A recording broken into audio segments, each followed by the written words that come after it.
Hello friends, कैसे आप सब। तो यार आज का जो क्लास है ये लोगों का one liner question important points है। और वन लाइनर इंपॉर्टेंट पॉइंट से जो है हम लोग पूरी हिस्ट्री को समझने की कोशिश करेंगे। ठीक है, जैसे कि हमारा भारत का इतिहास जो है 3 भागों में विभाजित होता है। प्राचीन भारत का इतिहास आता है, फिर आपका मध्यकालीन आता है, फिर आपका जो है आधुनिक आता है। ठीक है, और ये तीनों जो है हमारे लिए इम्पॉर्टेंट है। यहाँ से जो है हमें बहुत सारी चीज़ें जो है देखने को मिलती है, और इसी तरीके से हम लोग जो है आपका पूरे भारत के इतिहास को जानने की कोशिश करेंगे। वन लाइनर इंपॉर्टेंट पॉइंट से ही जो है हम लोग बहुत कुछ कर लेंगे। और अगर आप अभी तक नहीं स्टार्ट किए हैं एसएसटी का मतलब कि तैयारी करना, तो आप यहाँ से स्टार्ट कर सकते हैं। क्योंकि अगर आप यहाँ से वन लाइनर इंपॉर्टेंट क्वेश्चन अगर आप देख लिए तो आपको कितने सारे एमसीक्यू क्वेश्चन कंप्लीट हो जाएंगे इसका अंदाज़ा भी नहीं लगाया जा सकता है।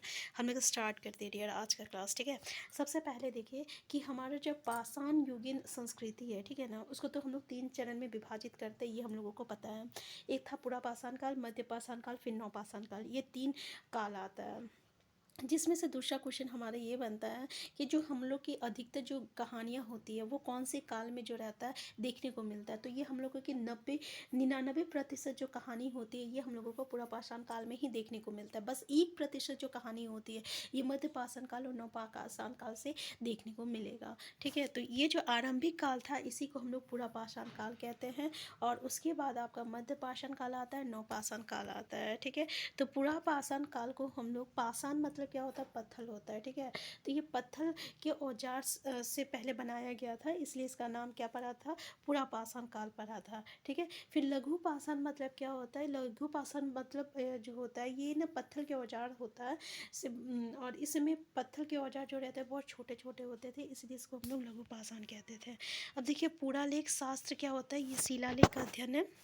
इसके से देखिए तो म्यूरोलॉजी क्या होता है, तो ऐतिहासिक लेखों का संरक्षण। ऐतिहासिक लेख जो होते हैं अगर उसका संरक्षण जो हो तो संरक्षण विज्ञान की म्यूरोलॉजी के अंतर्गत आता है। नेक्स्ट इंपॉर्टेंट पॉइंट आप बूझ होम के बारे में पढ़े होंगे, तो ये क्वेश्चन अगर पूछ लिया जाए कि कहाँ है, तो ये आपका जम्मू कश्मीर में है। ठीक है, यहाँ पे गर्थ निवास के प्रमाण मिले हैं, क्वेश्चन पूछा जा सकता है गर्थ निवास का प्रमाण कहाँ मिला है, तो ये ब्रुज होम जम्मू कश्मीर में मिला है। मतलब क्या हुआ कि ज़मीन के नीचे जो लोग रहते थे ना, ठीक है, तो इस ये जो चीज़ जो है हम लोगों को ब्रुज होम्स में मिला है, इसका मतलब प्रमाण। अब ब्रुज होम कहाँ है, जम्मू कश्मीर में। तो यहाँ से 3 क्वेश्चन आ सकता है। नेक्स्ट है मेहरगढ़ नवपाषाण युग का प्राचीनतम प्रमाण प्रस्तुत करता है। ठीक है, और आपका भीमबेटका की गुफाएं मध्य प्रदेश में है। पहला तो क्वेश्चन कहाँ है भीमबेटका भाई, तो ये मध्य प्रदेश में है। फिर भीमबेटका के रॉक सेल्टर्स विंध्य रेंज की तलहटी में स्थित है। और भीम ऐतिहासिक गुफा चित्र, ठीक है, कम उदाहरण कौन ही क्वेश्चन पूछा जाता है, तो भाई ये आपका भीमबेटका है। आंसर क्या हो जाएगा, भीमबेटका है। तो भीमबेटका की गुफाएं जो है ये पूर्व ऐतिहासिक गुफा चित्रों तथा भित्ति चित्रों का बेहतरीन उदाहरण है। तो देख सकते हैं कि वन लाइनर इंपॉर्टेंट पॉइंट से हम लोग बहुत कुछ करने वाले हैं। तो अगर आप चैनल में नए हैं, चैनल को सब्सक्राइब कर लीजिएगा, ताकि हम लोग इस जो सेशन स्टार्ट किए उसको पूरे एंड तक लेके चले, ताकि हमारा पूरा एसएसटी जो है बहुत ही कम टाइम में बहुत ही अच्छी तरीके से कंप्लीट हो जाए। ठीक है ना। नेक्स्ट है आपका कि भीमबेटका की गुफा शैल चित्र जो के लिए प्रसिद्ध है, यानी पत्थरों में जो चित्र होती है उसके लिए प्रसिद्ध है। और सिंधु घाटी की सभ्यता की खोज किसने की थी, ये क्वेश्चन तो आप देखे होंगे कि बहुत बार पूछा गया है। दयाराम साहनी ने की थी, 1921 ईस्वी में किया था। अच्छा, आपको पता है कि हम लोग सिंधु घाटी सभ्यता को कांस्य युगीन सभ्यता कहते हैं। और इस समय जो है लोहे का जो है ना कोई भी लोहे का आविष्कार नहीं हुआ था। ठीक है, ये कांस्य युगीन सभ्यता कहलाता है।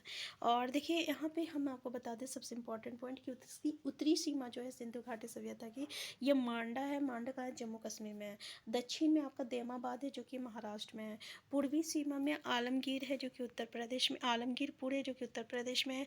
और पश्चिम में आपका सुतकांगेडोर है जो कि आपका बलूचिस्तान में है। तो ये थोड़ा सा याद कर लीजिएगा, पूछ लिया जाता है कि वो सिंधु घाटी सभ्यता में दक्षिणी सीमा कौन सी है या फिर पूर्वी सीमा कौन सी है। ठीक है, नेक्स्ट इंपॉर्टेंट पॉइंट है कि हड़प्पा स्थल जो है ये लोथल बंदर के लिए प्रसिद्ध है। तो लोथल क्या है, तो लोथल जो है बंदरगाह है, क्वेश्चन पूछा जाता है इस तरीके से। और ये कहाँ पे स्थित है, तो भोगवा नदी पे स्थित है। ठीक है, 2 क्वेश्चन बनता है यहाँ से, दोनों एक ही लाइन में दिया हुआ है। फिर हड़प्पा कालीन स्थलों में अभी तक ये हम पहले ही डिस्कस कर लिए, ठीक है ना। तो पता है ना, हड़प्पा में लोहा का मतलब कि प्राप्त नहीं हुआ था, इसलिए हम लोग उसको कांस्य युगीन कहते हैं। ठीक है, इसके अलावा देखिए हड़प्पा जो है रावी नदी के किनारे, हड़प्पा कहाँ स्थित है, क्वेश्चन पूछा जाता है, रावी नदी के में स्थित है। और इसकी खोज 1921 में दयाराम साहनी ने की थी, तो पहले ही डिस्कस कर चुके हैं। तो आप देख सकते हैं ना कि हमारा वन लाइन इंपॉर्टेंट बहुत ही बेनिफिशियल रहता है। अगर आप MCQ 1000 क्वेश्चन देख रहे हो और इसको आप एक पेज देख रहे हो ना, तो ये भी आपके लिए बहुत ही एनफ है। देखिए यहाँ पे क्या है कि हड़प्पा कालीन स्थलों में अभी तक सिंधु घाटी सभ्यता की महत्वपूर्ण स्थल रोपर जो है सतलज नदी के किनारे स्थित था। और सिंधु घाटी सभ्यता की लिपि जो है भाव चित्रात्मक थी, अभी तक नहीं पढ़ा जा सका है। ठीक है, अभी भी इसकी खोज जारी है और अभी तक इसको पढ़ा नहीं गया है। हड़प्पा सभ्यता के लोग कैसे थे, तो ये लोग शहरी थे, याद रखिएगा। और सिंधु घाटी सभ्यता की महत्वपूर्ण स्थल जो है धोलावीरा है। धोलावीरा कहाँ है, तो गुजरात कच्छ के रण में स्थित है। यहाँ से उन्नत जल प्रबंध का प्रमाण जो है प्राप्त हुआ है। क्वेश्चन पूछा जा सकता है कि जल प्रबंधन के प्रमाण कहाँ से प्राप्त हुआ है, तो ये आपका जो है धोलावीरा से प्राप्त हुआ है, जो कि कहाँ है, गुजरात कच्छ के रण में है। ठीक है, नेक्स्ट अगर देखें तो मोहनजोदड़ो को सिंध का मरुस्थल के रूप में जाना जाता है, मोहनजोदड़ो को। और धोलावीरा जो है ना कहाँ है, तो ये आपका लूनी नदी के किनारे स्थित है, याद रखिएगा। धोलावीरा कहाँ है, जल्दी कमेंट बॉक्स में बताइए। लूनी नदी के किनारे स्थित है। ठीक है, सिंधु घाटी की सभ्यता को लोग जो है पशुपति की पूजा करते थे, कि लोग किसकी पूजा करते थे, पशुपति की पूजा करते थे। और देखिए विशाल स्नानघर, जिसको हम लोग ग्रेट बाथ कहते हैं, ठीक है, कहाँ मिला है, मोहनजोदड़ो से मिला। बहुत इंपॉर्टेंट क्वेश्चन है सिंधु सभ्यता का। नेक्स्ट है सिंधु घाटी के लोगों की एक महत्वपूर्ण रचना है, नृत्य करती हुई बालिका की मूर्ति थी। और ये कांस्य से निर्मित ये मूर्ति जो है मोहनजोदड़ो से प्राप्त हुई है। क्वेश्चन पूछा जाता है कि नृत्य करती हुई जो मूर्ति है ना कहाँ से प्राप्त हुआ है, तो मोहनजोदड़ो से प्राप्त हुआ है। नेक्स्ट है सिंधु घाटी सभ्यता के शहरों की गलियाँ जो होती थी ना, वो चौड़ी होती थी, सीधी होती थी। हम आपको बताएं कि ये नगर था। कैसी थी, जीवन शैली नगरीय थी। तो इसकी गलियाँ बहुत ही चौड़ी थी, बहुत ही मतलब कि एक सिस्टमेटिक तरीके से यहाँ बनाया गया था। इस तरीके से बनाया गया था कि सब घर के जो नदी और नाले थे ना, वो एक मेन रोड को से पहुँचता था। तो इस तरीके से बहुत ही अच्छे तरीके से, मतलब बहुत ही सिस्टमेटिक तरीके से बनाया गया था। ठीक है, और पूरब से पश्चिम और उत्तर से दक्षिण की ओर जाती थी और एक दूसरे को सामकोण पर काटती थी। देख ही सकते हैं इसकी जो विशेषता थी, इनकी गली और यानी क्या कह सकते हैं, गलियाँ चौड़ी थी, सीधी होती थी, सड़कें पूर्व से पश्चिम में और एवं उत्तर से दक्षिण की ओर जाती थी और एक दूसरे को समकोण पर काटती थी। देखिए सिंधु घाटी सभ्यता की प्रमुख विशेषता नगर नियोजन को माना जाता है, जो कि पहले देख लिए। और मोहनजोदड़ो जो है ये सिंधु नदी के किनारे अवस्थित है। मोहनजोदड़ो कहाँ है, सिंधु नदी के किनारे अवस्थित है। अच्छा पता है इसको हम लोग का स्थानीय नाम क्या है, मृतकों का टीला। क्वेश्चन पूछ लिया जाता है मृतकों का टीला किसको कहते हैं भाई, तो मोहनजोदड़ो को कहते हैं, यह स्थानीय नाम है। इसकी खोज कब हुई थी मोहनजोदड़ो का, तो 1942 में की थी। यानी आपका हड़प्पा सभ्यता तो 1921 में हुआ था। और देखिए हड़प्पा सभ्यता क्यों कहते हैं हम लोग हिंदू घाटी सभ्यता को, पता है क्यों, क्योंकि सबसे पहले वहाँ पे हड़प्पा जो स्थान है उसकी खोज की गई थी, इसलिए उसका नाम हड़प्पा सभ्यता रखा गया था। जो कि ठीक है, जिसको जो 1921 में उसकी खोज की गई थी। फिर एक साल बाद 1922 में मोहनजोदड़ो की खोज की गई थी, जिसने किसने किया था, राखलदास बनर्जी ने किया था। इसके बाद देख सकते हैं मोहनजोदड़ो का अन्नागार ग्रेट ग्रेनरी सबसे बड़ा भवन था। और कालीबंगा से मिट्टी के पात्र जो है प्राप्त हुआ है। मिट्टी के पात्र कहाँ से प्राप्त हुआ है, तो कालीबंगा से। और अन्नागार कहाँ है, ग्रेट ग्रेनरी, ये सबसे बड़ा भवन था, जो कि कहाँ मिला है, तो मोहनजोदड़ो में मिला है। अब देखिए यहाँ से सिंधु सभ्यता जो है एक व्यापारिक एवं एक नगरीय सभ्यता थी और इसकी अर्थव्यवस्था की ताकत जो थी व्यापार थी। नेक्स्ट पॉइंट है सिंधु घाटी से संबंधित पूरा स्थल जो है ये सोतगुई एवं मुंडीगांव अफगानिस्तान में स्थित है। यहाँ देखिए वैदिक लोगों द्वारा तांबे का प्रयोग सबसे पहले किया गया था। तांबे का प्रयोग वैदिक काल में लोगों द्वारा किया गया था।